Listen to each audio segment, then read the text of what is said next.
Hoppa. Bugun yakshanba, oilaviy kun. Oilaviy kunda nima ketadi?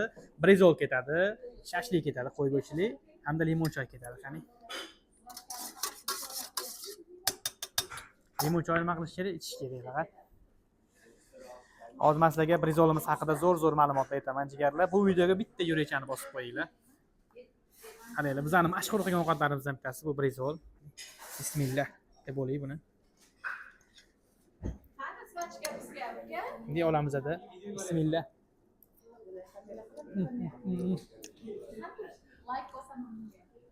Просто kartoshka frilarini.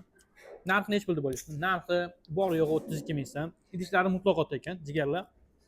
Bu esa qo'y go'shti jas. Bismillah.